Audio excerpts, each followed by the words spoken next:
Walang batas na nagbabawal na ilibing si Marcos sa libingan ng mga bayani. Nakatutok si Lia Manyalak del Castillo.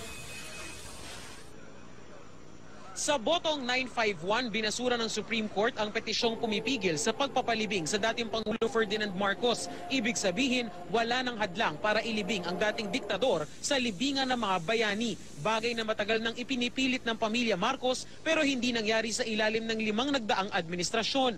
The petitions are dismissed. Necessarily, the status quo ante-order is hereby lifted. 2 beses pinalawig ng Supreme Court ang inilabas nitong status quo anti-order na pumipigil sa paglilibing sa dating Pangulong Marcos bago ang naging desisyon ngayon. Sa ginawang oral arguments din sa Korte Suprema noon, naging mainit ang diskusyon kung karapat-dapat nga bang ilibing ang dating Pangulo sa libingan ng mga bayani. Ayon sa desisyon ng Korte Suprema, walang batas na nagbabawal na ilibing si Marcos sa libingan ng mga bayani, lalo pat naging presidente, sundalo, mambabatas at Medal of Valor awardee pa ito. Bahagi rin daw ng presidential prerogative ni Pangulong Duterte ang utos na ipalibing na si Marcos sa libingan ng mga bayani o kung saan mang pampublikong lupain basta't sumusunod sa purpose nito.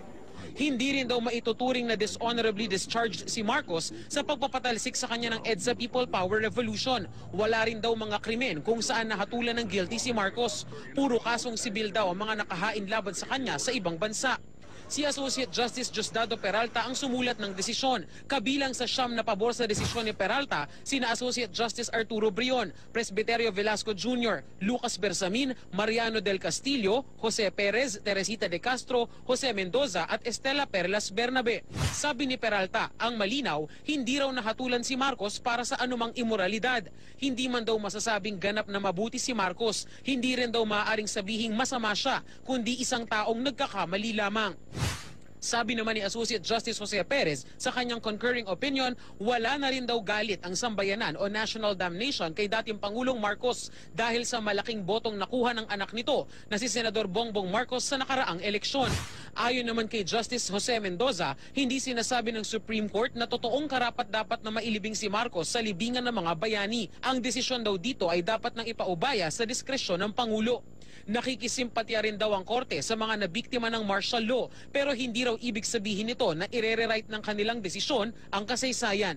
5 naman ang kontra sa desisyon, kabilang si Chief Justice Maria Lourdes Sereno, Senior Associate Justice Antonio Carpio, Associate Justices Marvic Leonen, Francis Hardeleza at Alfredo Benjamin Caguiwa. Sabi ni Sereno, napakakitid na pananaw ang pagsabing issue lamang ito ng pagbibigay sa karapatan ng isang sundalo sa isang military burial. Mistulang nakakababaraw ito sa tungkulin ng Estado na kilalanin ang sakit na dinanas ng mga biktima ng mga Marcos at ng martial law. Hindi rin daw sapat na dahilan na magkakaroon ng national healing kapag inilibing doon ang dating Pangulo. Si Carpio naman, sinabing maituturing na pinakamatinding uri ng dishonorable discharge ang naging pagpapatalsik kay Marcos sa opisina. Sabi naman ni Leonen, hindi tulad ng mga hari, ang karangalan ng mga Pangulo ay nakakamit at hindi binibigay. Ang taong bayan lang daw ang maaaring magsabi ng posisyon sa kasaysayan ng isang Pangulo.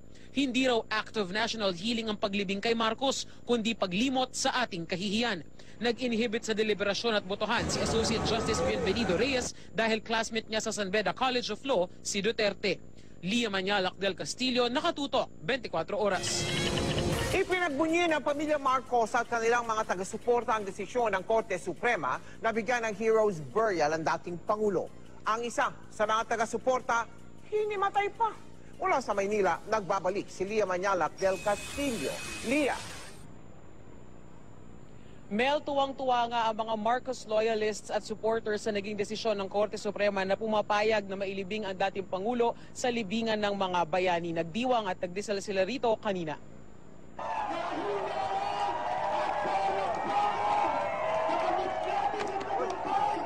Halos sumabog sa kaligayahan ang mga taga-suporta ng pamilya Marcos nang marinig ang desisyon ng Korte Suprema.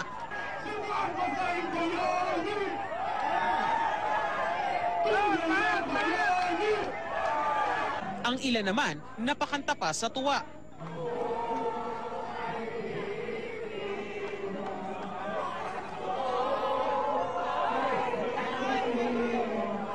Ang isang ito, hindi napigil ang emosyon. Gabi-gabi ko pang pinagdadasal na magkaroon po ng katutunan ng Panginoon na maipilibing na po sa libingan ng mga bayani ang aming dakilang Pangulo. Bago pa man marinig ang desisyon ng Korte Suprema, mainit na ang ilang Marcos supporter. Ang matandang babaeng ito, sumugod sa hanay ng mga anti-Marcos group.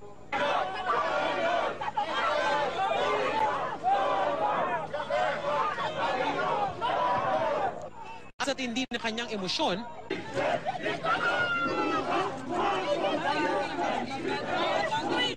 dumating din sa Korte Suprema si Ilocos Sur Governor Amy Marcos. Matagal daw nilang hinintay ang araw na ito. It's a personal victory for me. Kumbaga, sa mga anak, may kanya-kanyang papel. Yung kapatid ko, kailangan lumaban sa politika, si Bongbong yon. Ako naman yung daughter ang parang inatasang papel ko naman kailangan malibing ko yung tatay ko. Kaya para sa akin malaking bagay ito. Ito yung huling habilin niya.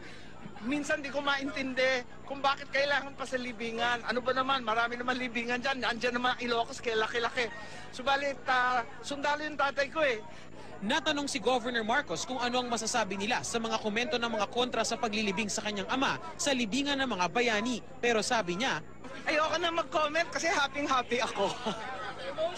sa ngayon, wala pa raw petsa kung kailan balak ng pamilya na ilibing ang dating Pangulo. No fuss, no mass. Let's do it na. It's just a soldier's burial. It's just a soldier's burial. Wala namang bongga-bonggang state funeral at kung ano-ano pa. Ibigay lang yung nararapat, yung simpleng marcha, yung simpleng libing na kasama ng bandila. Yun lang naman ang inaasahan niya Nag-alay naman ang gobernadora ng Bulaklak sa logo ng Supreme Court. Kasi mo, yellow pa yung bulaklak. Hindi kaya tayo, lahat tayo Pilipino. Bandang alas 5 na ng hapon nang magsimula namang mag-alisan yung mga taga-suporta ng pamilya Marcos na nag-abang nga dito sa labas ng Korte Suprema simula pa kahapon. Mel? Maraming salamat sa iyo, Nia Manyalak del Castillo. Hindi pa tapos ang laban para sa mga kontra Marcos. Iaapila pa nila ang desisyon ng Korte Suprema. Mula sa lungsod ng Quezon, nakatutuklain si Susan Enriquez. Susan. Mike, dismayado man sa desisyon ng Korte Suprema na ihimlay si dating Pangulong Ferdinand Marcos sa libingan ng mga bayani. Giit ng mga petitioner, hindi sila susuko sa laban. Sa pamamagitan ng programa sa harap ng Korte Suprema, idinaan ng mga petitioner ang pagkalungkot sa desisyon. Kaya ako, nanginginig ang katawan ko, nanginginayang ako. Dito sa Supreme Court na inaasahan namin na kakatig sa sambayan ng Pilipino. Ayon kay dating bayan muna party list Representative Nery Colmenares na isa sa mga petitioner, hindi makatutulong ang desisyon ng Korte Suprema sa hinihiling na pagkakaisa ng bansa. Ang sinasabihan nila na closure at unity at kalimutan na lang, kami pa nanadihado. Sila ang nandihado Sabi ko nga, dapat sa kanila i-address yung kalimutan nyo na kayo ilibing pa yan sa libingan ng mga bayani. Hintayin din daw muna ang magiging pinal na desisyon ng Korte Suprema, lalo't balak nilang umapila. Kasi hindi pa naman final ang desisyon. Palagi namang sinasabi yan ng lahat ng gobyerno Pag natatalo sila sa Korte Suprema, palagi nilang sinasabing, hindi pa naman final yun ngayon naman, kami naman ang magsabi na hindi pa naman final So, mahirap pag manalo kami sa MR at nalibing na, alam nga namang hukayin mo ulit yun. Sakali mang maihimlay si Marcos sa libingan ng mga bayani, hindi raw titigil ang mga biktima ng karahasan noong rehimeng Marcos sa paglalahad ng anilay katotohanan. Ubusin namin ang natitira naming buhay upang magkaroon ng ganap na katarungan sa aming mga biktima. Apat na kamag-anak ko ang nawawala sa panahon ng walang hiyang si Marcos. Tapos ililibing sa libingan ng mga bayani. Ilibing na lang yan doon sa Batak. Para kay Vice President Leni Robredo, ang mga sugat ng nakaraan hindi mahihilom sa paghimlay kay Marcos sa libingan ng mga bayani. Mangyayari lang anya ito sa pagkilala sa katotohanan. Ang pagtanggian niya ng pamilya na akuin ang mga pananagutan sa mga kalupitan ng rehimen ay insulto sa mga Pilipino. Lumusot daw sa legal technicality ang Marcos Heroes Burial pero hindi kailanman sa moralidad at diwa ng People Power Revolution. ang Coalition Against Marcos Burial in libingan ng mga bayani. Iginiit na hindi bayani si Marcos na nagsinungaling nila tungkol sa kanyang war record. Sa pasyang ito, niyurakan daw ng korte ang alaala ng mga tunay na bayani ng bansa na nagtanggol sa kalayaan, karapatan at pagkakakilanlan ng mga Pilipino. Para sa Commission on Human Rights, hindi mabubura ng SC decision ang mga human rights violation noong panahon ng martial law. Bagamat dapat igalang ang pasya, nakikisimpatya raw si Senador Bam Aquino sa mga biktima sa malagim na yugto ng ating kasaysayan. Sa mga oras na ipapatuloy, Mike, ang programa dito sa University of the Philippines na nagsimula kaninang pasado alas 5:30 ng hapon at naging tampok na bahagi nga ng programang ito ang pagsusunog ng isang malaking larawan nitong si dating Pangulong Ferdinand Marcos, at dito sinabi nga ng mga nagsalita na ipagpapatuloy nila ang kanilang laban hanggang sa makamit ang katarungan. Mike? Maraming salamat, Susan Enriquez. Para kay dating Pangulong Marcos, muli pong nabuhay ang mga alaala ng martial law na itinuturing na isa sa mga pinakamadilim na bahagi ng kasaysayan ng Pilipinas. Magbalik na lang po tayo sa report ni Maki Pulido. The power vested in the President. September 1972, pinirmahan niya ang Proclamation 1081.